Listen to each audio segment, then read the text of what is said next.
Hello friends, welcome to Paralegal Study. In today's lecture we will analysis our unit second, that is political parties in India. So let's start with introduction part. Friends, India has multiple party system and means at the center level and state level various type of parties we see in India.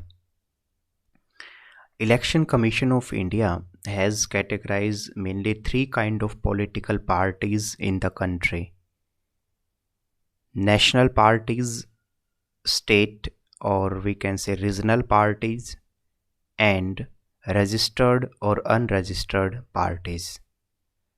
So at present India has almost 2300 political parties, which include 8 national parties, 36 state recognized parties, 329 regional parties, and almost 2044 registered or unregistered parties. So depend on their electoral performance, number of these parties keep changing. तो introduction में क्या है, मैंने अभी बताया आपको कि India multi party system है इंडिया में, और हमारे यहाँ पे सेंट्रल गवर्नमेंट पे हम लेवल पे देखें चाहे स्टेट लेवल पे वेरियस पार्टीज़ आपको दिखाई देंगी। और जो हमारे यहाँ पे पार्टी ये मल्टी पार्टी सिस्टम है, इसको डिसाइड कौन करता है? तो election commission of India. Election commission of India ने ही 3 काइंड की पॉलिटिकल पार्टीज़ को रिकॉग्नाइज़ किया है, या हम सिंपल कहेंगे उनका डिवीज़न किया है कि नेशनल पार्टीज़, इसके अलावा स्टेट और उन्हीं को रीजनल पार्टीज़ भी हम बोल सकते हैं। थोड़ा अंतर होता है बट समहाउ मतलब उसको एक ही कैटेगरी में रखा है, state and regional parties. And third one is the registered और अनरजिस्टर्ड पार्टीज़। तो अभी वैसे इंडिया में टोटल 2300 के करीब पॉलिटिकल पार्टीज़ हैं, जिनमें से नेशनल पार्टीज़ 8 हैं।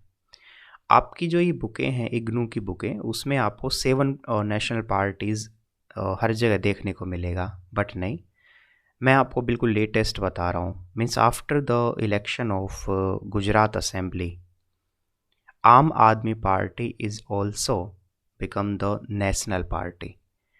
तो ये जो बुक है इग्नू की, उसमें बिल्कुल सही है, बट अगर लेटेस्ट में हम बात करें बिल्कुल आज की तारीख में, तो आम आदमी पार्टी भी नेशनल पार्टी बन चुकी है।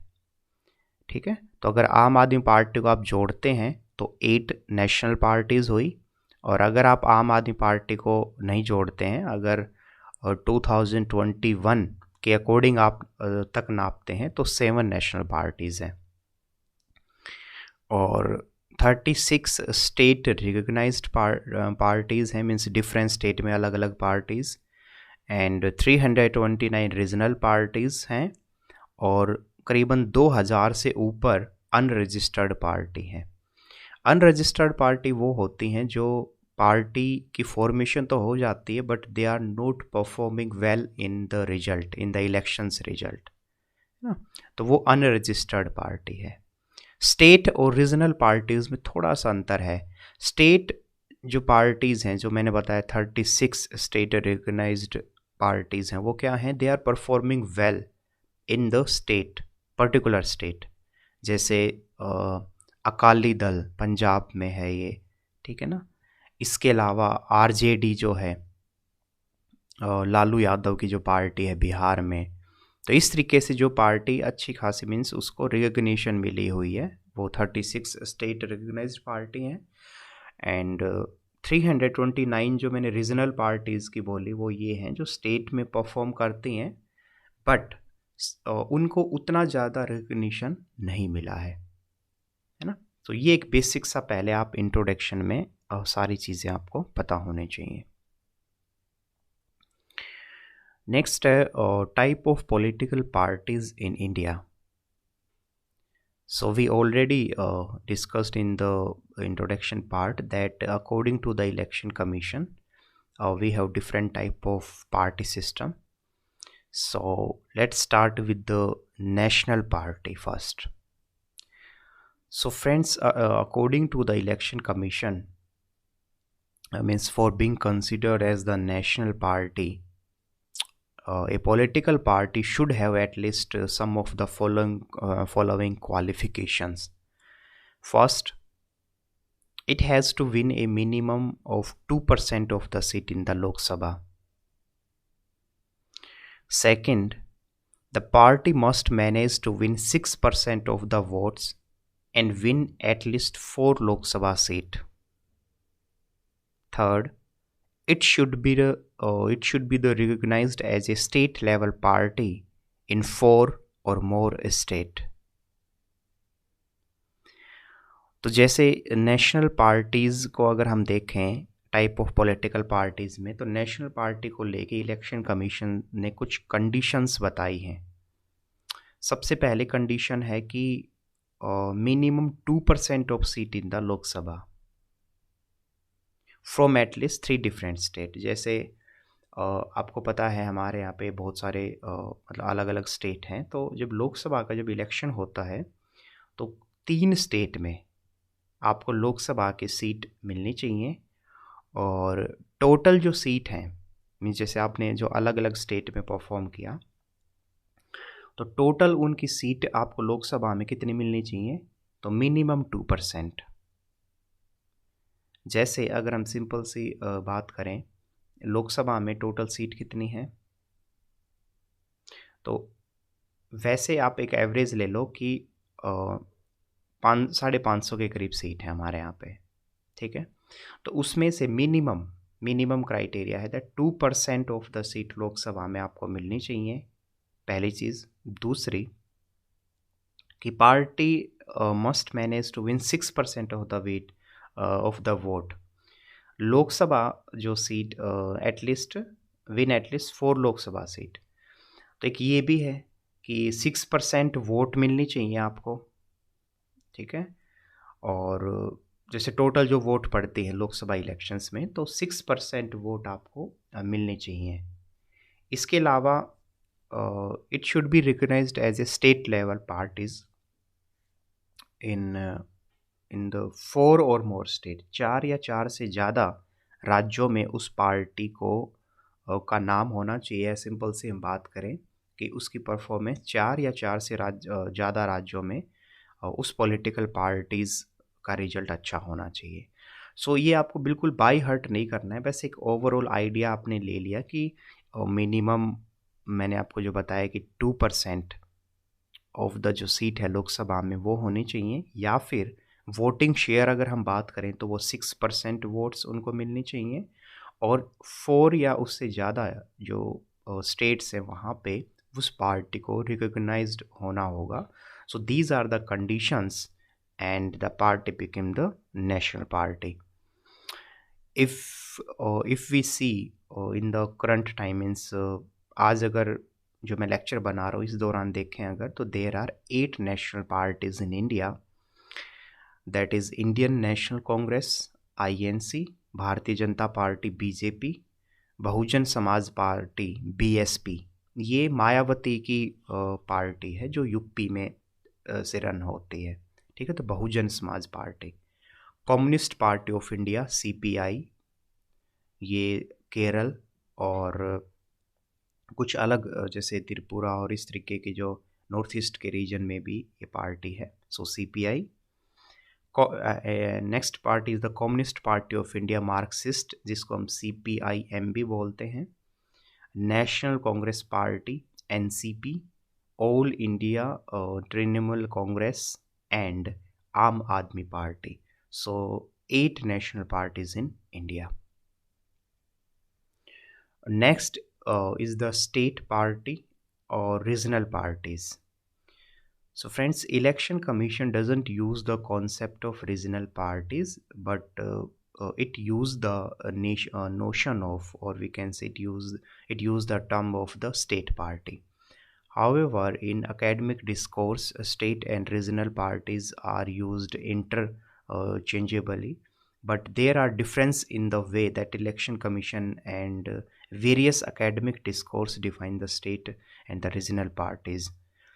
The Election Commission identify a regional parties on the basis of the election process or performance in the number of the state, and academic discourse define a regional or state parties in terms of the policies, activities, and sport pace and leadership in the specific region or the state. तो state और regional parties जो second part है उसमें हम देखें तो election commission ने अपने मीन्स जो अपने डॉक्यूमेंट्स होते हैं वहाँ पे इलेक्शन कमीशन ने रीजनल पार्टीज़ कहीं पे भी मेंशन नहीं किया है. इलेक्शन कमीशन ने जो टर्म यूज़ की है वो की हुई है स्टेट पार्टीज़. बट जो अकेडमिशियंस हैं और जो पॉलिटिकल थिंकर हैं वो यूज़ करते हैं ये टर्म रीजनल पार्टीज़. और रीजनल पार्टीज़ और स्टेट पार्टी जो हमने देखा वो इंटरचेंज है उनके बीच एक कनेक्शन है ना. बट हाँ, इतना ज़रूर है कि इलेक्शन कमीशन ने जिन पार्टीज़ को रिकग्नाइज़ किया है, मीन्स परफॉर्मेंस के आधार पे देखा जाता है. If the parties performing very well in the state तो वो स्टेट पार्टी बन जाएगी. But if parties not performing well but somehow manage to get some percent of the seat in the state तो वो रीजनल पार्टीज बन जाएगी. तो आपको अंतर थोड़ा यहाँ पे समझना होगा, रटना नहीं है कि स्टेट पार्टीज़ वो हैं जो स्टेट लेवल पे परफॉर्म करेंगी, अच्छा परफॉर्म करेंगी, और एक वो पार्टी जो स्टेट लेवल पे थोड़ा सा कम परफॉर्म कर रही हैं लेकिन कंटिन्यू वो कुछ न कुछ उनको परसेंट ऑफ द वोट मिलता ही है. सो ये एक डिफरेंस आप ध्यान रखना state parties and regional parties में. अब है कि according to the election commission we consider the state parties on based of the some basic qualifications. So first is that it must have engaged in the political activity for at least 5 years. Second is it must have win either 4% of the seat in the state election, and it must had the support of 6% of the vote cast. And the status of the state party can still be upon in entity even if it is fails to win any seat in the Lok Sabha or in the assembly if it managed to win at least 8% of the total vote cast in the entire state. तो election commission ने जो state parties को recognition देने के लिए क्या क्या condition बताई हैं. पहली कंडीशन है कि 5 ईयर से वो पॉलिटिकल पार्टीज़ का क्या होना होगा, उसको इंगेज्ड होना होगा, मीन्स पॉलिटिकल एक्टिविटी में उसको कंटिन्यू वो कोई भी पार्टी जो लगी हुई है स्टेट लेवल पे, ये कंडीशन हो गई. दूसरी कंडीशन है 4% ऑफ द सीट. जो फॉर एग्जांपल यूपी में कोई पार्टी है, ठीक है, या फिर बिहार में या फिर आंध्र प्रदेश, कर्नाटका, कहीं पे भी जो रीजनल पार्टी है तो उसको मिनिमम 4% ऑफ सीट जो है वो स्टेट असेंबली में मिलनी चाहिए. तो ये कंडीशन हुई. Third, 6% of the vote. जैसे स्टेट असेंबली में जो वोट होती हैं तो उसमें 6% वोट इनको मिलना चाहिए. And the last one is कि लोकसभा के जब इलेक्शंस होते हैं तो उस पर्टिकुलर स्टेट में जहाँ की वो पार्टी है, ठीक है, तो उसको at least 8% of the total vote वहाँ उस प्रॉपर अपने स्टेट में मिलनी चाहिए लोकसभा से रिलेटेड. ठीक है. सो ये कुछ कंडीशंस हैं जिससे आप फुलफिल अगर करेंगे तो then you become the state party according to the election commission of India. Now in the current time means जो अभी आज हम लेक्चर बना रहे हैं, so in 2022 data there are 36 recognised parties in India. I mean recognized state parties in India that represent their respective state. And some of the recognized state parties include the All India Anna Dravida Muntra Kazhamkam AIADMK and Dravida Muntra Kazham. And next is the Biju Janata Dal BJD, Janata Party United means JDU, राष्ट्रीय Janata Dal RJD and Samajwadi party SP। ठीक है, तो total अभी हम बात करें current time में तो 36 रिकॉग्नाइज्ड स्टेट पार्टीज़ हैं, और उसमें कुछ इम्पोर्टेंट जो पार्टीज़ हैं वो हैं AIADMK एंड DMK पार्टी। ये तमिलनाडु से रन होते हैं ये, तो वहाँ की इम्पोर्टेंट स्टेट पार्टीज़ हैं ये। इसके अलावा जो BJD है, बीजू जनता दल, ठीक है, ये उड़ीसा नवीन पटनायक वहाँ की ये पार्टी है। जनता दल जो है JDU, ये लालू प्रसाद की नहीं sorry, Janata Dal I think Nitish Kumar की पार्टी है। और राष्ट्रीय जनता दल RJD ये लालू यादव की पार्टी है बिहार में। समाजवादी पार्टी जो मुलायम सिंह अभी नहीं रहे, बाकी उनके बेटे अखिलेश सिंह जो यूपी में हैं। तो ये कुछ इम्पोर्टेंट स्टेट पार्टीज़ हैं जो आपको पता होना चाहिए। और नेक्स्ट इज़ फ्रेंड्स रजिस्टर्ड और unregistered parties. So registered parties is a party that is neither recognized as a state or nor a national party। Simple है कि रजिस्टर्ड पार्टी वो हैं जिनको ना तो नेशनल पार्टी अनाउंस्ड किया गया है और ना ही स्टेट पार्टी। तो ये वो पार्टी होती हैं जो रजिस्टर्ड तो हो जाती हैं, या फिर कई बार तो रजिस्टर्ड भी नहीं होते, बस एप्लीकेशन डालते हैं कि हम पार्टी बना रहे हैं लेकिन आगे प्रोसेस नहीं होती। सो इसीलिए इस रजिस्टर्ड और अनरजिस्टर्ड पार्टी को एक ही कैटेगरी में रखा गया है, क्योंकि ज़रूरी नहीं है ना दैट कोई रजिस्टर्ड पार्टी है वो परफॉर्मिंग वेल, मतलब बढ़िया ही परफॉर्म करे, ऐसा ज़रूरी तो नहीं है ना। तो कुछ ऐसी रजिस्टर्ड पार्टी हैं they are not performing well in the state election, तो वो भी इसी कैटेगरी में है। और कुछ है जैसे मैंने कहा just people or some associations or some group of people just send the application in the election commission related to the naming of the political parties and symbol and logo of the political parties, but they not carry forward these application। so वो unregistered party भी इसी unregistered और unrecognized party भी इसी form में वो आएंगे। so these are the three types of political parties in India according to the Election Commission। Now friends, let's start with the national parties। Means out of 8 national parties, 2 parties, the Congress and the BJP, have had support base in the maximum state in India at a different point of time since independence। For the first 2 decades after independence, the Congress was the single dominant party in India, and according to the political thinker Rajni Kothari, described the period from the 1950s to the 1960s as the period of one-party dominance, that is the Congress system। And since 2010, the BJP has emerged as the single dominant national party like the Congress was in the first decade after independence। तो national party को अब हम अच्छे से जो समझे, ऊपर जो हमने देखा था फ्रेंड्स वो देखा था क्वालिफिकेशंस कि कौन सी पार्टी नेशनल पार्टी बनेगी, कौन कौन सी कंडीशंस हैं उसके लिए, स्टेट पार्टीज़ के लिए कंडीशंस क्या हैं, वो सब हमने ऊपर देखा था। अभी हम नेशनल पार्टीज़ के बारे में थोड़ा सा डिटेल में देखेंगे कि करंट में 8 नेशनल पार्टीज़ हैं इंक्लूडिंग द आम आदमी पार्टी, और अगर आप उसको हटाते हैं अभी के लिए तो 7 नेशनल पार्टीज़ हैं। और इनमें से 2 नेशनल जो पार्टीज़ है BJP एंड कांग्रेस, ये सबसे इम्पोर्टेंट पॉलिटिकल पार्टीज़ हैं और आज़ादी के बाद से अगर हम देखें। और रजनी कोठारी ने एक बड़ी इंपॉर्टेंट टर्म यूज़ की थी, that is the Congress system, और we can say the Congress dominance. तो जैसे ही आज़ाद हुए उसके करीबन 15-20 साल तक पूरा कांग्रेस का डोमिनेंस रहा पूरे इंडिया पे। मीन्स हर स्टेट, ऑलमोस्ट हर स्टेट और सेंट्रल गवर्नमेंट पे कांग्रेस ही थी।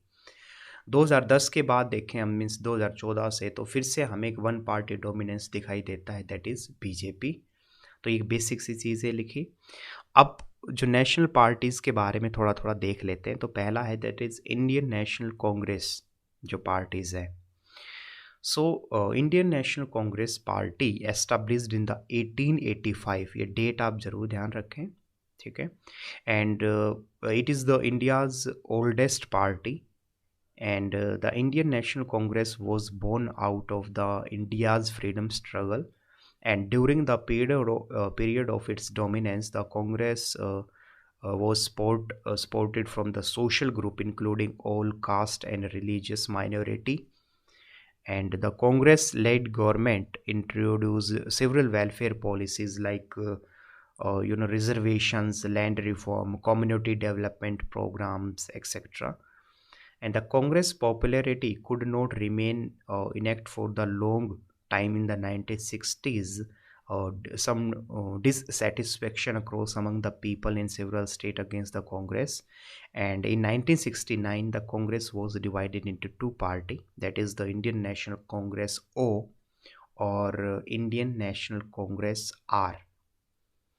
The Indian National Congress O means organization, and this party led by the Kamraj, sorry, and other division uh, was the Indian National Congress R, uh, requisitions, which led by the Indira Gandhi. The Congress remained a strong political force during the 1980s, but in the coming year it lost the status of the single dominant party, and somehow its influence through the coalition government with regional and other national parties known as the United Progressive Alliance, that is UPA. तो अभी मैंने जो बोला, क्या बताया आपको, that कि Indian जो नेशनल कांग्रेस है वो 1885 में बनी थी और ये इंडिया की सबसे ओल्डेस्ट पार्टी है. इंडिया के फ्रीडम स्ट्रगल जो नेशनल मूवमेंट था उसी दौरान से हम इंडियन नेशनल कांग्रेस को देखते आ रहे हैं. और आज़ादी के बाद अगर हम देखें तो करीबन 15-20 साल तक वन पार्टी डोमिनेंस हमें कांग्रेस का दिखाई देता है. उसी को रजनी कोठारी ने कांग्रेस सिस्टम भी नाम दिया था. और कांग्रेस जो पार्टी है उन्होंने बहुत सारे स्टार्टिंग में रिफॉर्म्स भी किए थे, जैसे वो लैंड रिफॉर्म्स हो, रिजर्वेशन SC और ST को लेके हो, कम्युनिटी डेवलपमेंट प्रोग्राम, ये सारी चीज़ें. बट 1969 में क्या होता है, जो कांग्रेस पार्टी है वो स्प्लिट हो जाती है, डिवाइड हो जाती है इन टू पार्ट. एक को बोला गया कांग्रेस O और एक को बोला गया कांग्रेस R.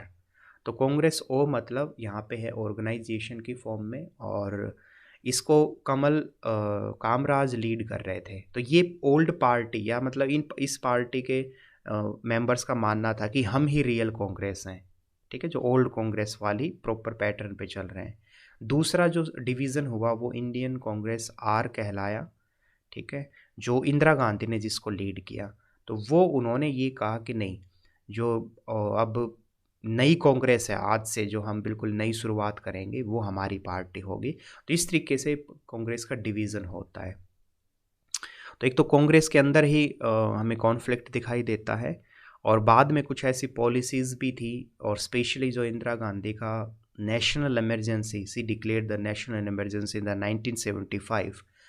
उसके बाद ये पार्टी जो है वो समहाउ अपनी पॉलिसीज़ वो सारी डिक्लाइन इनकी होती चली गई. और बाद में कुछ अदर इन्होंने क्या किया, दूसरी पार्टीज़ के साथ कोएलिशन में गवर्नमेंट बनाना स्टार्ट कर दिया. कोएलिशन का मतलब होता है गठबंधन की सरकारें. भी जब कोई सिंगल पार्टी मेजोरिटी में नहीं आती तो दूसरी पार्टीज़ के साथ मिलके सरकार बनाते हैं, उसी को बोलते हैं कोएलिशन सिस्टम. तो वो जो कांग्रेस और कांग्रेस की जो सहयोगी जो पार्टनर्स जो आए उसी को कहा गया UPA, यूनाइटेड प्रोग्रेसिव अलायंस. तो UPA की फॉर्म में आजकल जो कांग्रेस है वो कहीं पे भी रूल करती है. मीन्स कांग्रेस किसी अदर रीजनल पार्टी या स्टेट पार्टीज़ को अपने साथ मिला के और इस लेवल पे वो रूल करते हैं. तो ये it's all about the Indian National Congress. Next is friends, the Bharatiya Janata Party. The BJP means Bharatiya Janata Party can be traced, root of the BJP can be traced to the Bharatiya Jan Sangh, and Bharatiya Jan Sangh was established in the 1951 as the political wing of the Hindu nationalist organization, that is RSS, Rashtriya Samaj Sevak Sangh. And the Bharatiya Janata Sangh means BJS was founded by the renowned advocate Shyam Prasad Mukherjee, The BJP gained support in the Hindi-speaking region in India in the 1960s. The expansion of the BJP occurred along with the decline of the Congress as the dominant party, and at the national level in the Lok Sabha, it increased its seat from the 2 seat in the 1984 to 303 seat in the 2019 Lok Sabha election. Simple सी हम बात करें कि Bharatiya Janata party जो है उसकी जो जड़ें हैं वो हमें भारतीय जनसंघ में दिखाई देती हैं। तो सबसे पहले आपको समझना होगा कि भारतीय जनसंघ क्या है।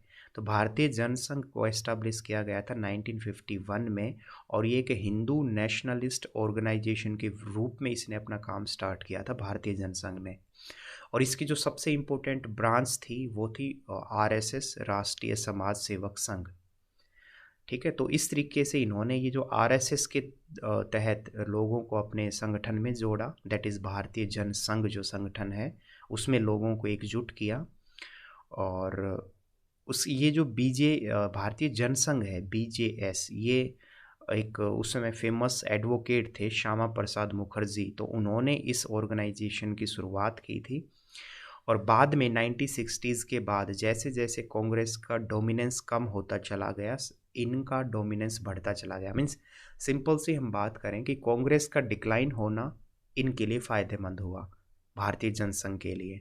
तो फिर कांग्रेस जैसे जैसे डिक्लाइन हुई तो बीजेपी का एक्सपेंशन राइज हमें देखने को मिलता है। और बड़ी इंटरेस्टिंग चीज़ है कि 1984 में इन्होंने 2 लोकसभा सीटें जीती थी सिर्फ, और आज बीजेपी जो है वो 2019 में अगर हम देखें तो 303 सीटें जीत चुकी है। मीन्स 2 सीट से लेके और 300+ सीट जीतना मतलब अपने आप में पूरी ये जो जर्नी है इसको ये रिफ्लेक्ट करते हैं BJP. And it also popular support through the mobilization of the issues such as the Ram temple at the Ayodhya, abolition of Article 372, abolition of the triple talaq, and various other social and economic reforms done by the BJP. So mass mobilized support through the side of the BJP. BJP as a major member of the NDA, National Democratic Alliance, has been heading central's government in India since 2014. तो आगे मैंने आपको बताया कि जो BJP है उसकी कुछ इम्पोर्टेंट जो इश्यूज़ उन्होंने हमेशा से राइज़ किए, जैसे चाहे वो राम टेम्पल अयोध्या में हो, वो 370 आर्टिकल्स को ख़त्म करना हो, ट्रिपल तलाक जो है उसको ख़त्म करना हो। पहले क्या होता था ना कि मुस्लिम कम्युनिटीज़ में तलाक तलाक तलाक मीन्स 3 टाइम आपने वर्ड प्रोनाउंस किया और तलाक हो जाता था। और ये जो 3 वर्ड्स हैं तलाक तलाक तलाक, ये आप by paper, even WhatsApp messages और फ़ोन पे भी आप ये बोल सकते थे। सो ये बिल्कुल आप कह सकते हो कि डिस्क्रिमिनेशन के फॉर्म में था मुस्लिम महिलाओं के लिए। और उससे बहुत सारी मुस्लिम जो महिलाएं थी उन्होंने सुप्रीम कोर्ट, अलग अलग कोर्ट में पिटीशन भी डाली थी इससे रिलेटेड। तो फाइनली जो ट्रिपल तलाक है उसको अब ख़त्म किया गया या अबोलिशन उसका हुआ। तो ये जो कुछ इम्पोर्टेंट इश्यूज़ है, इसके अलावा वेरियस सोशल और इकोनॉमिक जो रिफॉर्म्स किए बीजेपी ने अलग अलग पॉलिसीज़ के रूप में, उनके बाद जो मोबिलाइजेशंस है लोगों का सपोर्ट इनकी तरफ बढ़ता चला गया। और तभी हम देखें कि 2014 में इनकी जो सीटें थी वो करीबन 289 290 के करीब थी, और 2019 में वो 300 को भी क्रॉस कर चुकी हैं सीटें। तो इसका मतलब कि लोगों का सपोर्ट जो है वो इनकी ओर बढ़ता जा रहा है। और जैसे हमने कांग्रेस के उसमें देखा था कि कांग्रेस जो गठबंधन करती है दूसरी पार्टीज़ के साथ तो वो यूपीए कहलाता है, यूनाइटेड प्रोग्रेसिव अलायंस। उसी तरीके से बीजेपी जो एक अपना कोएलिशन जो करती है तो वो कहलाता है NDA, that is national democratic alliance. तो आप ये ज़रूर ध्यान रखें कि NDA is related to the BJP and its partner, and UPA is related to the Congress and its partner. Next is friends Bahujan Samaj Party, BSP. This party is symbolized a social transformation in India and which influenced in the North India, especially in the UP, and Mayawati was the main chief head of this party, means Bahujan Samaj Party. So as the name suggested, it mobilized support base among the Bahujan Samaj or majority section of the society, which includes the Dalit tribal community, OBC, and religion minority like Christian, Sikh, and Muslim. PSP was founded in the 1984 by the Dalit leader Kasiram, and BSP famous slogan was the मत हमारा राज तुम्हारा नहीं चलेगा नहीं चलेगा, our vote your rule will not run. तो ये simple सी अगर हम बात करें कि बहुजन समाज जो पार्टी है वो सोशल ट्रांसफॉर्मेशन को दिखाती है, और ये पार्टी मेनली यूपी में इसका गढ़ माना जाता है। मायावती जो है वो इसकी मेन हेड है अभी बहुजन समाज पार्टी की।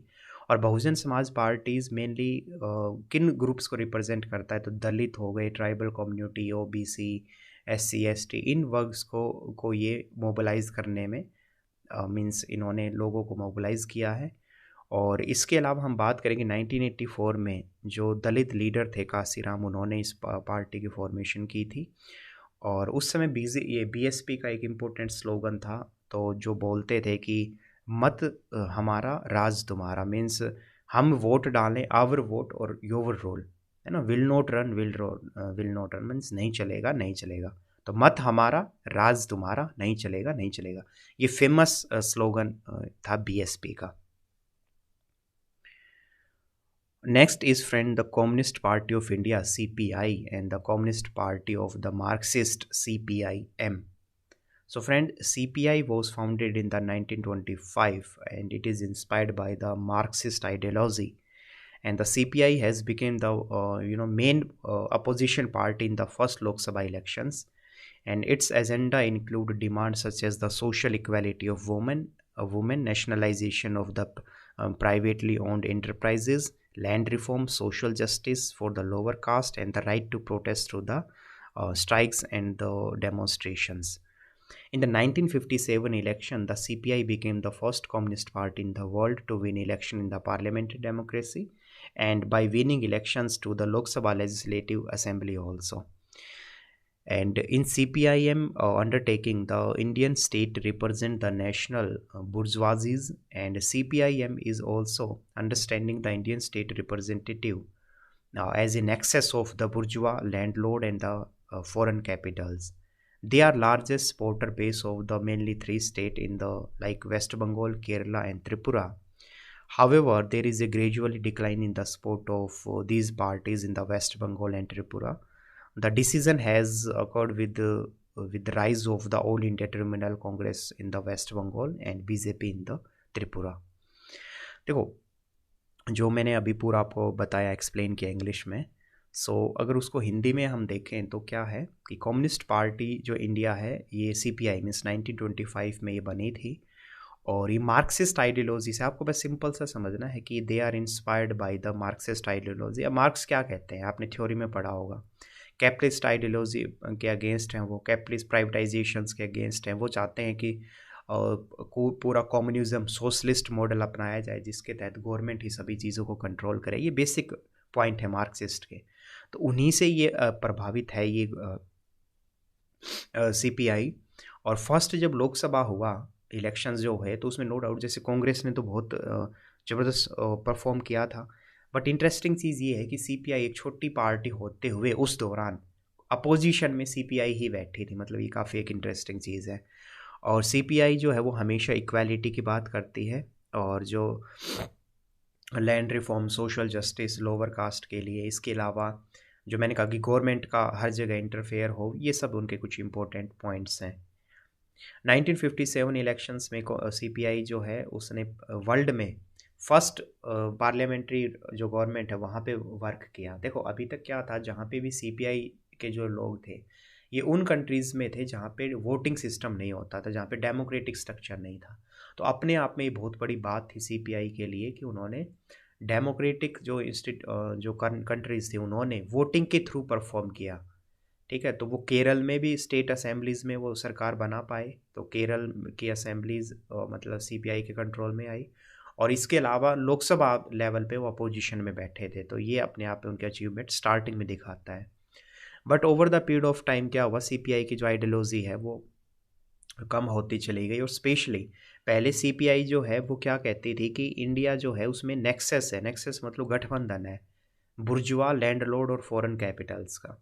बुर्जुआ होते हैं रिच पीपल, ये टर्म बुर्जुआ मार्क्स ने यूज़ की थी। सो इन्होंने according to the CPIM all political parties in India is a nexus of bourgeois, landlord और फॉरेन कैपिटल, कि बाहरी जो कंपनियां हैं, बड़े बड़े लैंडलॉर्ड हैं और बुर्जुआ रिच पीपल हैं, इन्हीं का गठबंधन ही है। ठीक है, ये इनका नारा था। बट बाद में और स्टार्टिंग में सॉरी, ये वेस्ट बंगाल, केरल और त्रिपुरा, इन सब राज्यों में इनकी सरकारें ज़्यादा थी। बट बाद में अभी क्या हुआ, over the period of time CPI जो है वो डिक्लाइन होती चली गई पावर में, क्योंकि त्रिपुरा में बीजेपी ने इनको टक्कर दी। केरल में ये ज़रूर थोड़ा परफॉर्म कर रहे हैं लेकिन उतना अच्छा नहीं है। कांग्रेस में, केरल में कांग्रेस और कुछ अदर पार्टीज़ भी आ गई। और वेस्ट बंगाल में जो है ममता बनर्जी की जो सरकार है, ऑल इंडिया ट्रिब्यूनल कांग्रेस, वो आ गई।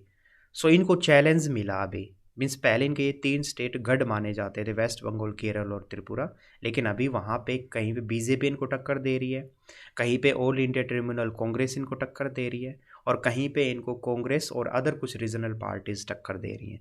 तो इस तरीके से अगर हम बात करें कि सीपीआई जो है अभी वो उतने ज़्यादा पावर में ये नहीं है। हाँ, एक चीज़ आप ध्यान रखना इंटरेस्टिंग, कि सीपीआई और सीपीआईएम में अगर आपको मेंबरशिप के थ्रू ही आप इनको ज्वाइन कर सकते हो, जैसे बीजेपी में भी है ना, कैडर बेस सिस्टम भी होता है। मीन्स आपको प्रॉपर आप मेंबर बन सकते हो। उसी तरीके से सीपीआई और सीपीआईएम में आप क्या कर सकते हो, मेंबर के थ्रू इस पार्टी से जुड़ सकते हो। Next is friend National Congress, Nationalist Congress Party NCP and All India Tribunal Congress, that is TMC कह सकते हो, और AI और TMC भी हम उसको बोल सकते हैं।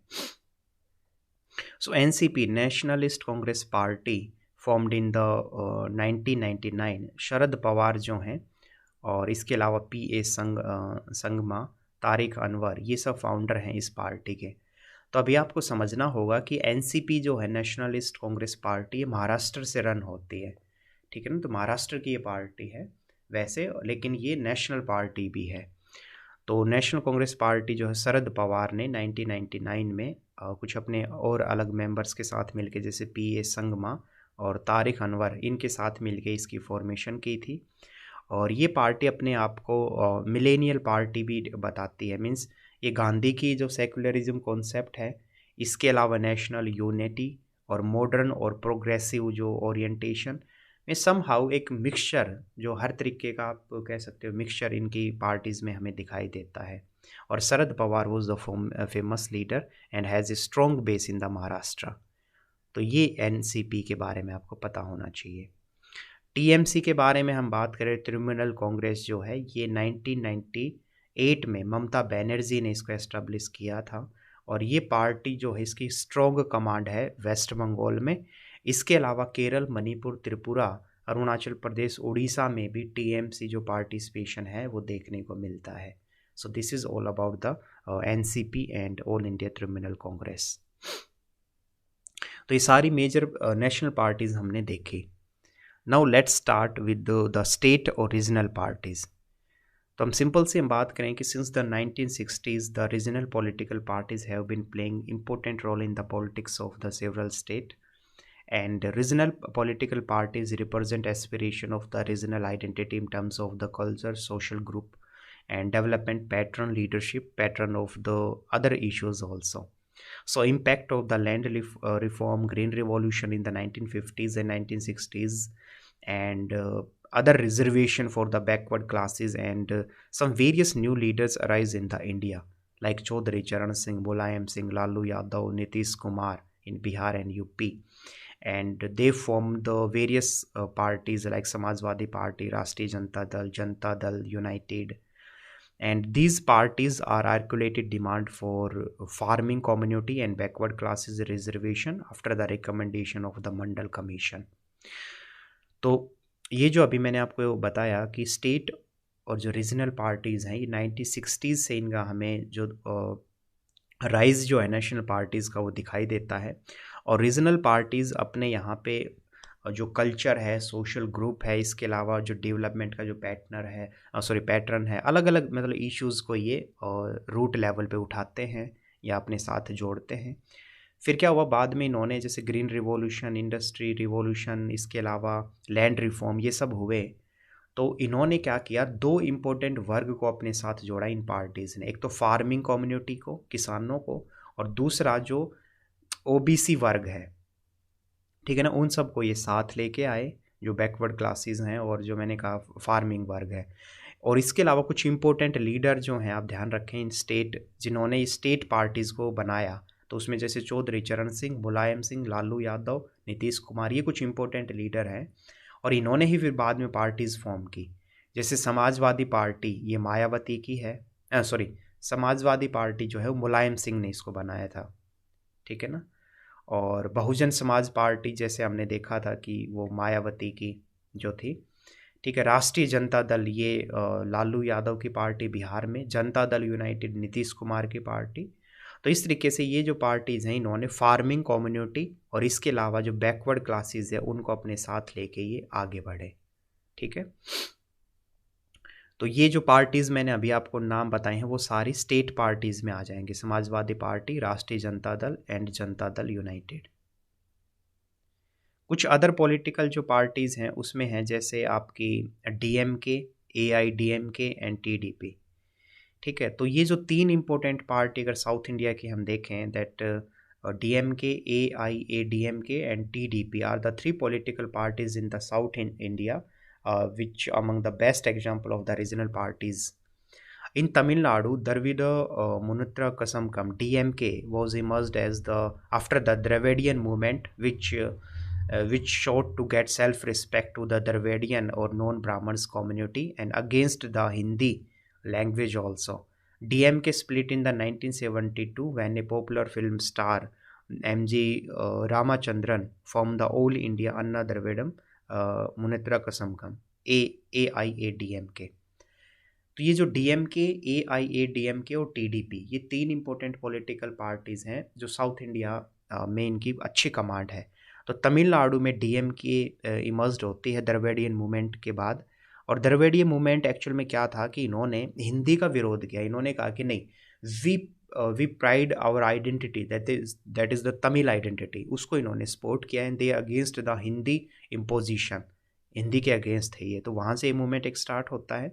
और बाद में 1972 में DMK टूट के DMK भी रह जाती है, बट एक अदर पार्टी भी बनती है, दैट इज़ AIADMK, ठीक है ना। तो ये इस तरीके से आपको ध्यान रखना है। फिर इनके अलावा जो अगर मैं बात करूं कि ये जो DMK और AIADMK ये क्या है कि ये फॉर्मिंग गवर्नमेंट अल्टरनेटिवली बनाते हैं। मीन्स जब DMK पावर में है, means when the DMK became the ruling party, तो AIADMK became the opposition party, और वाइस वर्सा। कि मतलब एक जब ये पार्टी सत्ता में होगी जैसे तमिलनाडु में, तो दूसरी अपोजिशन में होगी। जब दूसरी पावर में होगी तो जो पहले वाली थी जो जीतती थी वो अपोजिशन में। मीन्स अगर हम बात करें अल्टरनेटिव में गवर्नमेंट बनाते हैं, ठीक है। फिर जो TDP मैंने बात की, Telugu Desam party, TDP is active in the Andhra Pradesh and it was founded in the 1982 in the name of the Telugu pride by the Telugu film actor NT Ramarao, जिसको शॉर्ट फॉर्म NTR भी हम बोलते हैं। तो तेलुगु देशम पार्टी जो है TDP, ये आंध्र प्रदेश में फाउंड हुई थी 1982 में। और ये तेलुगु फिल्म स्टार थे NT रामाराव, मीन्स उनको NTR भी बोलते हैं। उन्होंने इस पार्टी को फॉर्म किया था, तेलुगु देशम पार्टी को। और इसके अलावा फिर NTR की जब डेथ हो जाती है तो उनके जो सन हैं चंद्रबाबू नायडू, चंद्रबाबू, वो चीफ मिनिस्टर बनते हैं, मीन्स हेड बनते हैं TDP के। और TDP के जो सपोर्टर हैं उसमें फार्मिंग कम्युनिटी, किसान आंध्र प्रदेश के, और कामास जो कम्युनिटी है वो इस पार्टी में काफ़ी उससे जुड़े हुए लोग हैं। बट फिर बाद में क्या होता है कि TDP को भी कहीं ना कहीं दूसरी रीजनल पार्टी से एक चैलेंज देखने को मिलता है। वो जो पार्टी है वो है YSR कांग्रेस पार्टी, जो आंध्र प्रदेश में ही है और जिसको जगमोहन रेड्डी जो है वो लीड करते हैं। तो TDP एंड YSR ये आप देखें तो आंध्र प्रदेश और तेलंगाना की पार्टी हो गई, स्टेट पार्टीज़। और DMK और AIADMK मैंने बताया तमिलनाडु की। तो इस तरीके से ये पूरा आपको ये साउथ इंडियन पार्टीज़ का इस टॉपिक में आपको पूरा क्लियर हो गया है। नेक्स्ट है फ्रेंड्स AGP। तो AGP means Assam Gana Parishad which founded in the 1985 and some organizations such as the All Assam Student Union and All Assam Ghana Sangram Parishad launched a 6-year-long movement against the illegal migrants, especially from the Bangladesh. And the principal clause of the Assam Accord was that means in the name of these foreigners who entered Assam on the 1971 will be detected, deleted from the electoral roll and deported from India. देखो AGP जो है ना, असम गाना परिषद, ये क्या है, ये असम में है ये पार्टी, ठीक है। हुआ क्या था स्टार्टिंग में 1970s 80s के अगर हम आसपास बात करें तो ऑल असम स्टूडेंट यूनियन, जिसको AASU भी बोलते हैं, इन्होंने ना एक मूवमेंट स्टार्ट कर दिया। और क्या मूवमेंट था वो ये था कि जब बांग्लादेश बना ना 1971 में, उसके बाद बहुत सारे एमिग्रेंट्स जो हैं मीन्स बांग्लादेशी जो लोग हैं वो आके इंडिया में रहने लग गए। तो उन्हीं के अगेंस्ट में मीन्स असमीज पीपल ने ये कहा कि हमारी जो आइडेंटिटी है उसको कहीं ना कहीं कुचला जा रहा है और बाहरी लोग हमारे यहाँ पे आ रहे हैं। तो उन्हीं के अगेंस्ट में इन्होंने अपना ये मूवमेंट स्टार्ट किया था। और इन्होंने इनकी शर्त यही थी 1971 में कि मीन्स जो ये लोग आए हैं बांग्लादेश से, उनको एक तो इलेक्ट्रॉनिक वोटिंग राइट नहीं मिलना चाहिए और उनको यहाँ से भगाना भी चाहिए। तो ये कुछ मुद्दे थे और उसी के दम पे फिर ये असम गाना परिषद जो है ये पार्टी बनी। सो ये ध्यान रखें, नॉर्थ ईस्ट में ये इंपॉर्टेंट पार्टी है। आम आदमी पार्टी अगर हम बात करें तो anti corruption movement led by the Anna Hazare in 2011 where middle class और irrespective of the caste, ethnicity and language participate in the movement, and Arvind Kejriwal, the founder member of the Aam Aadmi Party, became the face of the anti-corruption movement. Aam Aadmi Party is different from other state parties because of the two reasons, that it is not a ideological driven party and second it is not representative of any social, cultural or ethnic movement। ठीक है। आम आदमी party जो उसका background अगर समझे हम तो 2011 में अन्ना हजारे एक मूवमेंट को लीड करते हैं, that is anti corruption movement था ये। तो उसी में ये अरविंद केजरीवाल उनके साथ जुड़े थे और बाद में ये अपनी जो पार्टी है वो अलग से फॉर्म कर लेते हैं। तो ध्यान रखें कि जो आम आदमी पार्टी है वो दूसरी पार्टी से कैसे अलग है। तो पहली चीज़ तो ये कि देखो ये कोई मूवमेंट नहीं था, मीन्स हमने जो अलग जगहों पे देखा कि वो particular mobilisation of the people था स्पेशली पॉलिटिक्स के वे में, लेकिन ये कोई पॉलिटिकल मूवमेंट नहीं था। Anti corruption movement is a social movement, तो उससे ये पार्टी निकल के आई है। तो सबसे पहली बात तो इसकी कोई आइडियोलॉजी नहीं है, it is not an ideological driven party, है ना, इसकी अपनी आइडियोलॉजी नहीं है। और दूसरी चीज़ कि ये कोई सोशल कल्चर लोगों को रिप्रेजेंट नहीं करती। तो ये इस तरीके से आम आदमी पार्टी दूसरी पार्टी से अलग है, ठीक है। और दूसरी तरफ हम देखें कि इसका जो मींस परफॉर्मेंस है दिल्ली असेंबली इलेक्शंस में, उसकी बहुत अच्छा इन्होंने परफॉर्म किया है और पंजाब में भी इनकी सरकार है। तो ये ओवरऑल आम आदमी पार्टी के बारे में आपको पता होना चाहिए। और अभी मैंने आपको बताया कि लेटेस्ट में अगर हम बात करें तो आम आदमी party became the national party after the Gujarat election 2022। तो अभी जो आम आदमी पार्टी हमने यहाँ पे हम डिस्कस करें स्टेट के रूप में, लेकिन अपकमिंग में जैसे अगर कोई स्टूडेंट 2023 में एग्ज़ाम देगा, 2024 में एग्ज़ाम देगा, तो फिर वो आम आदमी पार्टी को बेसिक नेशनल पार्टीज़ के वहाँ पे ये पॉइंट यही रहेंगे, बस नेशनल पार्टी के को जो हमने ऊपर देखा था वहाँ पे इसको आप ऐड कर देना, ठीक है। नेक्स्ट पार्टी इज़ द शिरोमणि अकाली दल। So this was the product of the movement of Sikh which took place in the 1920s against the corrupt practices of the Mahant in the Gurdwara, and following the movement against the Mahant, the government passed in the 1925 an act about the management and control of the Gurdwara, and this act gave the right to manage the affair of the Gurdwara to body known as the Shiromani Gurdwara Prabandhak Committee. After the independence, it deemed creation of the Punjabi Suba, and in 1966 the central government created Punjab state with the majority of Sikh by the separate Haryana from it. Akali Dal has been mobilized people of the Punjab and full regional autonomy to Punjab, protection of the interest of the farmer, distribution of the river water, and declaration of Amritsar as a holy city. Simple सी हम बात करें कि जो ये अकाली दल की root अगर हम देखें शिरोमणि अकाली दल का, तो वो हमें दिखता है 1920s में। मीन्स पहले गुरुद्वारा में क्या हुआ ना कि करप्शंस को लेके बहुत सारी बात होती थी कि गुरुद्वारा की जो कमेटी है वो करप्शन में इंगेज्ड है। तो बाद में फिर एक एक्ट बनाया गया गवर्नमेंट ने 1925 में, जो गुरुद्वारा की मैनेजमेंट और कंट्रोल से रिलेटेड ये एक्ट था। तो उसमें ये बोला गया कि जो ये शिरोमणि गुरुद्वारा प्रबंधन कमेटी जो है ये एस्टेब्लिश की जाएंगी, जो पूरे गुरुद्वारा की मैनेजमेंट को देखेंगी। तो यही पहले इस रूप में ये काम इन्होंने स्टार्ट किया था, बट इंडिपेंडेंट के बाद उन्होंने क्या किया, अपनी अलग से डिमांड स्टार्ट कर दी सिख कम्युनिटी के रूप में, अलग स्टेट की। फिर पंजाब बना 1966 में और हरियाणा वहाँ से निकला। मीन्स पहले पंजाब और हरियाणा एक ही थे, लेकिन बाद में ये 2 स्टेट बन जाते हैं। और इनका एक ही फोकस था कि मीन्स फार्मर जो है उनके इंटरेस्ट को प्रोटेक्ट किया जाए, पानी जो रिवर वाटर जो है उसको डिस्ट्रीब्यूशन की बात की गई, और अमृतसर को ये होली सिटी डिक्लेयर करने की इनकी मांग थी। इस तरीके से इनका पॉलिटिकल जो प्रोसेस है वो स्टार्ट हुआ। और अभी लेटेस्ट में अगर हम देखें तो Shiromani Akali Dal became the part of the NDA alliance.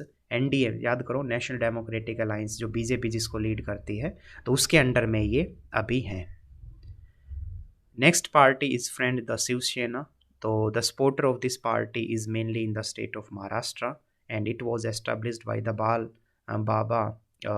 Bala Saheb Thackeray in the 1966, and it seek to protect the interest and identity of the Maratha people or Marathi Manus, which include the Marathi language and culture, and along with the regional demand it articulated the issue relating to the Hindu identity. Shiv Sena started its activities in the 1960s by the seeking the protect in the economic interest of the Marathi people, and it argues that the non-Marathi, especially South Indian Tamils, were dominated economic class in the Maharashtra, in Mumbai during the 1960s.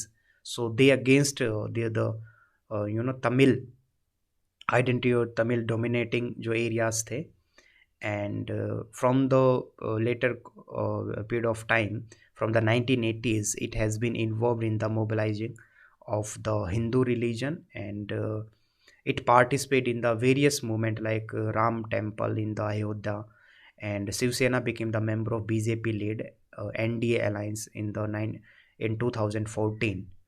ठीक है, तो ये सारी चीज़ें आपको मैंने बताई English में। अगर हिंदी में देखें हम तो शिवसेना जो है उसका बेस महाराष्ट्र में है। जो बाल साहेब ठाकरे हैं 1966 में उन्होंने शिवसेना का गठन किया था। पहले क्या था कि मुंबई में जो नॉन मराठी हैं, मीन्स तमिल लोगों का यहाँ पे इन्फ्लुएंस ज़्यादा था, तो उसके अगेंस्ट में ही ये शिवसेना खड़ी हुई थी। और इनका ये कहना था कि नहीं, हमें जो मराठी मानुस है, जो ठीक है मराठी पीपल, उनकी आइडेंटिटी और एक हिंदू जो आइडेंटिटी है उसको इन्होंने प्रोटेक्ट करने की बात कही। और फिर बाद में ये सफल भी होते हैं। मीन्स इनको काफ़ी लोग, मीन्स तमिल जो लोग हैं वो ज़्यादातर छोड़ के भी चले जाते हैं, और मराठी लोगों का इनको बहुत ज़्यादा सपोर्ट मिलता है। और जब ये बाला साहेब ठाकरे जो थे, तो उस दौरान तक ये बीजेपी मीन्स एनडीए का ही पार्ट थे, national democratic alliance means BJP के ही सहयोगी थे, पार्टनर थे। बट अभी अगर हम देखें करंट टाइम में, तो ये कहीं ना कहीं ये जो शिवसेना है ये भी स्प्लिट हो गई है अब। क्योंकि शिवसेना ने कांग्रेस से हाथ मिला लिया था, तो उसके बाद से कहीं ना कहीं इनके बीच स्प्लिट देखने को मिलता है। So it's all about the Shiv Sena. Next is the registered or unregistered party. So friends, we already discussed that around more than 2,000 registered or unrecognized party in India in the different state, and their ideologies and policies is somehow different, and since the late 1990s such parties has marked their presence in the eastern UP and the Bihar. ठीक है, and these parties are founded by the leaders belonging to the backward class. तो इसमें 2000 से ज़्यादा registered unregistered parties हमें दिखती हैं, और इनका जो गढ़ है वो मेनली यूपी बिहार है। और ज़्यादातर ये जो पार्टीज़ हैं ये बैकवर्ड क्लास के मेंबर्स ने ही स्टार्ट की हैं, बट क्योंकि ये परफॉर्म उतना अच्छा नहीं कर पाती, सो इसलिए इनको अनरिकग्नाइज्ड पार्टी भी बोला गया है। So it's all about the chapter. If you need the notes, then you just send me the message on WhatsApp and my mail ID. So only in 10 rupees per unit you can easily get an notes related to this particular unit. ठीक है, सो जिसको भी note चाहिए वो मुझे message कर सकता है. Thank you so much. खूब सारी मेहनत करें, बड़े सपने देखें और लड़कियों की और पेरेंट्स की रिस्पेक्ट ज़रूर करें friends. Thank you so much.